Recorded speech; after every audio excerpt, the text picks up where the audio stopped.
Ahmedabad plane ક્રેશમાં માધાપરના યુવાનના મૃત્યુ અંગે media સાથે કરી વાત. સ્ટોરી રિપોર્ટ બાય કરણ વાઘેલા, ભુજ.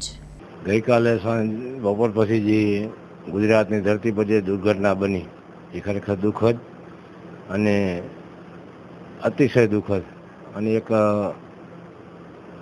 એવી ઘટના કહેવાય કે હૃદય દ્રવિડ થઈ જાય.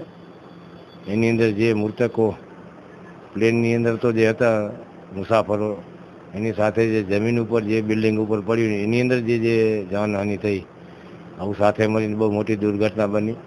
એની અંદર સમસ્ત દેવ થયેલા જે જીવો હતા એને ભગવાન એની આત્માને શાંતિ આપે, એના પરિજનોને આ દુઃખ સહન કરવાની શક્તિ આપે.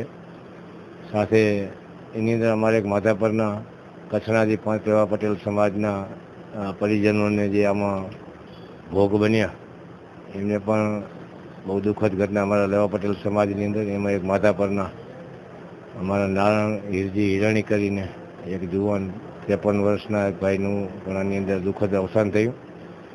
તો આવી જે દુર્ઘટના થઈ એને આખા સમસ્ત ગુજરાતની પણ સમસ્ત દેશની અંદર શોકની લાગણી ફરી વળી છે.